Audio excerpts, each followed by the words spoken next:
All right, diving in today, folks send us this really interesting document all about how Bhutan approaches tourism. And, right off the bat, what really caught my eye was how intentional it all seems. It's not just, hey, everyone's welcome. It's really carefully considering how to share this amazing place with the world, but in a way that really honors their culture, protects their environment, and, factors in that whole concept of gross national happiness. So today, we're going to unpack exactly how Bhutan pulls that off. Yeah, it's a really different approach, and one of the first things that stands out is this core idea of high-value, low-impact tourism. It's like they've consciously decided that the quality of the experience for both the visitors and for Bhutan itself is way more important than just bringing in tons of people. Okay, so high value, low impact, it sounds good, but like what does that actually mean when you're trying to plan a trip to Bhutan? Well, a big part of making that happen is the minimum daily tariff. Unlike a lot of places where you can kind of budget as you go, Bhutan's got this set cost per person per day. Varies a bit depending on the season, but you're looking at somewhere between $200 and $250. And that's not just like an entry fee. It covers pretty much everything. Your accommodations, meals, all your transportation within Bhutan. You get a licensed Bhutanese guide. And super importantly, it includes the Sustainable Development Fee, the SDF. The SDF, yeah, that sounds like a pretty crucial piece of this whole philosophy. Where does that money actually go and what's the impact? You're right on the money there. The SDF is really at the heart of it. A big chunk of that daily tariff goes directly to projects that help protect Bhutan's incredible environment, all that rich cultural heritage, and it helps improve essential infrastructure. It's almost like your visit directly supports things like reforestation, preserving those amazing ancient monasteries and zongs, even improving roads and services that benefit everyone, not just the tourists. Like, there's this great example of SDF funds being used to restore these intricate murals in centuries-old temples. Or how about setting up sustainable waste management systems in these really remote communities? It's not just a fee. You're actually investing in Bhutan's future. That's a really cool way to think about it. So it's not just about controlling the flow of people, it's about ensuring that the tourism that does happen actually makes a positive impact. And, something that really stood out in the document was how intertwined tourism is with Bhutan's cultural heritage. How does this high value, low impact approach help them preserve all of that? Bhutan's been amazing at holding on to its unique cultural identity, even as the world gets more and more interconnected. And their approach to tourism plays a huge role in that. Their whole idea of gross national happiness puts cultural preservation right up there with economic development. Yeah. So by attracting a certain type of traveler, people who really want those authentic experiences and are willing to pay for them, Bhutan can kind of control the pace and the way that cultural exchange happens. Like the influence of Buddhism is everywhere in their daily life, and it's a big draw for visitors. Right, right. And a great example is the Tiger's Nest Monastery, Taro. It's more than just a stunning visual, right? It embodies Bhutan's spiritual heritage, and this controlled tourism makes sure that it stays sacred, not overrun. Absolutely. Even just looking at pictures, you can sense how spiritually significant that place is. The document also mentions some other key cultural sites, places like Punakha and Jakarjong. What makes experiencing those so important to understanding Bhutan? Oh, dzongs are incredible. They're these amazing fortress monasteries, and they're totally unique to Bhutan. Throughout their history, they've been these centers of both religious and administrative life. Like Punakha, it has so much history as the old seat of government, and the architecture and artwork are breathtaking. When you visit, you really feel connected to Bhutan's past, to their spiritual traditions. And then there's Jakarjong up in the Bumthang Valley. It's one of the largest, most revered zones, steeped in legend and so vital to the local culture there. By taking visitors to these places with knowledgeable guides, Bhutan ensures that those stories, that significance, are understood and respected, not just gawked at. It sounds like such a different way to travel. And the document also talks about these immersive festivals, the sekers. If someone's thinking of going to Bhutan, what makes these events so special? Tekis are unlike anything else. They're these vibrant religious festivals, multi-day events that are such a huge part of Bhutanese culture. The Pero Setchu and the Thimphu Setchu are especially famous, drawing crowds of locals and visitors. Just imagine witnessing monks and lay people in these incredible costumes, performing these ancient masked dances, each one telling a story, conveying a spiritual meaning.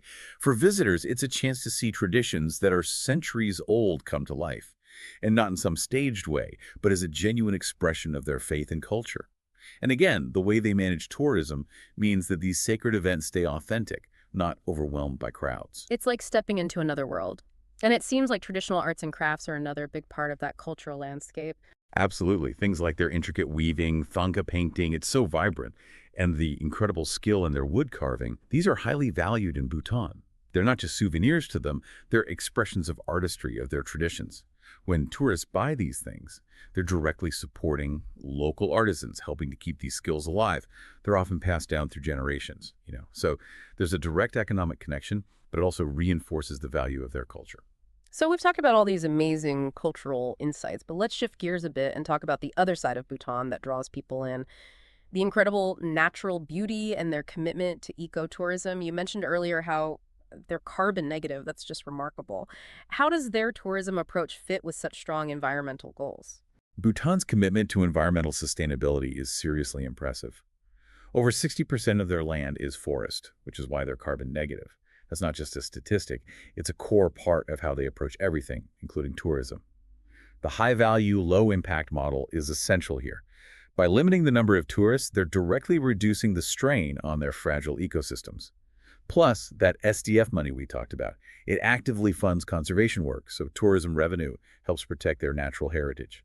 They're big on promoting ecotourism, things like trekking, birdwatching, camping, but always with this focus on responsible practices, minimizing their impact. The document mentions some pretty intense treks, the Jomolari trek, the Snowman trek. These sound like more than your average stroll in the woods. Oh yeah, they're the real deal.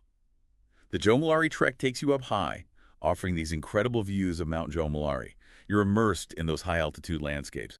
Then there's the Druk Path trek, a multi-day trek that connects Paro and Thimphu through forests and mountain passes, just beautiful. And then there's the Snowman trek. That one's legendary, known as one of the most challenging high-altitude treks in the world, so remote, only for the most hardcore adventurers. The fact that these pristine environments are even accessible is a testament to Bhutan's conservation efforts. And it's not just the landscapes. Bhutan's a haven for biodiversity, right? You got it. They have this incredible range of wildlife, including some super rare and endangered species like snow leopards, Bengal tigers, red pandas. They have a whole network of protected areas like Bundling Wildlife Sanctuary in the east and Royal Manas National Park in the south, which are crucial for those animals and also offer some incredible opportunities for ecotourism, but of course managed in a way that prioritizes conservation. Wow. It sounds like in Bhutan, culture and nature aren't just tourist attractions. They're really woven into the fabric of who they are, and they're actively protected through this whole tourism philosophy. But let's talk about the economic side of things. How important is tourism to Bhutan's economy, and how does this high-value, low-impact model play into that? For a smaller economy like Bhutan's, tourism is a major source of revenue, and that money plays a big role in funding important public services and building infrastructure. Think about it. The income generated helps build roads connecting remote communities, it supports better education and healthcare access, and of course it keeps funding those crucial conservation programs. The high-value model means they get a good economic contribution even with fewer visitors. And I imagine the Tourism Council of Bhutan, the TCB, plays a big part in managing all of that. Oh yeah, absolutely. The TCB is the government body in charge of pretty much everything related to tourism. They license tour operators, guides, they set standards for quality and sustainability. They're the ones making sure that this high-value, low-impact approach actually works, that it aligns with Bhutan's overall goals. It sounds like it also creates a lot of job opportunities for Bhutanese people, especially in more rural areas. That's a really important point. The tourism sector provides a ton of jobs, working in hotels and restaurants, guiding, driving, and this is particularly important in rural areas where there might not be a lot of other options. Investing in training and licensing local guides, for example, not only means a better experience for visitors, but it also empowers those communities economically. And as we talked about, that revenue from the minimum daily tariff flows back into government projects that benefit the whole nation. Okay, so we've looked at the policies, the cultural and natural connections, the economics of it all. But what about the impact on the people themselves? It seems like a tricky balance, welcoming visitors while also protecting your way of life. It is a balancing act, for sure, and that's one of the reasons Bhutan's controlled approach has been pretty successful. It helps lessen some of those negative social and cultural impacts that you can see with mass tourism. So, in what ways has this approach had a positive impact on Bhutanese society? The document points out a bunch of benefits. There's a lot of cultural exchange, which is enriching for both visitors and locals. It exposes Bhutanese people to different ways of thinking, different perspectives, and importantly, the money from tourism goes right back into preserving their heritage, supporting festivals, maintaining historical sites, promoting those traditional arts we were talking about, and of course, the improvements in infrastructure, like better roads, better communication, that all benefits the everyday lives of Bhutanese people. But even with these regulations, are there any potential downsides, any challenges that come up from this interaction between tourism and local communities? Well, even though they're minimized, there's always that concern about cultural homogenization when a society opens up more to the outside world. Even with limited numbers, exposure to different values and lifestyles can have a subtle influence on traditions over time. Plus, relying on tourism for income, while it's beneficial, also means you're more vulnerable to global events.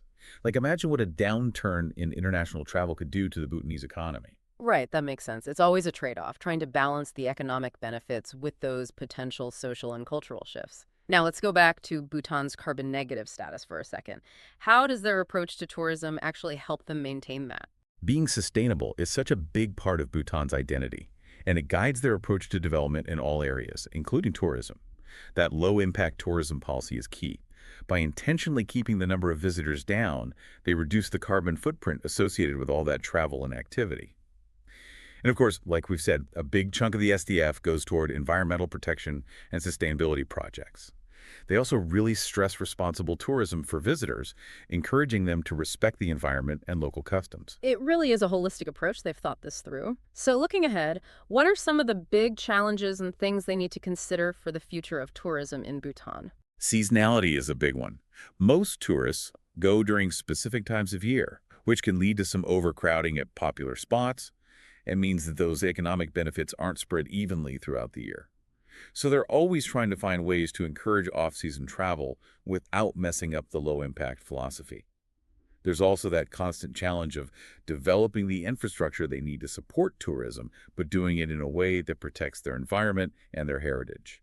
And, like we touched on, those global economic factors, unpredictable events, those can have a big impact on a country that depends on international travel. So to kind of wrap things up, it's clear that Bhutan has decided to do tourism their own way. They've chosen quality over quantity, linked tourism directly to the preservation of their culture and environment, and they're letting this idea of gross national happiness guide them. Right, it's like they've built a model that's actively trying to balance economic benefits with the long-term well-being of their society and the health of their environment. It really makes you think. It does. When you consider the choices they've made, limiting visitors, having those higher costs, what can we learn from that? As individuals or even other countries, is there something to be said for prioritizing quality over sheer numbers, for thinking about well-being in a bigger way, not just focusing on the economic side of things? It really challenges us to think about the impact of our choices in the long run, doesn't it? It really does. Bhutan offers a really unique perspective. Well, on that note, thanks for joining us on this deep dive into Bhutanese tourism. It's been a fascinating exploration. My pleasure. Always great to chat about these big ideas. Until next time, keep exploring and keep those deep thoughts flowing.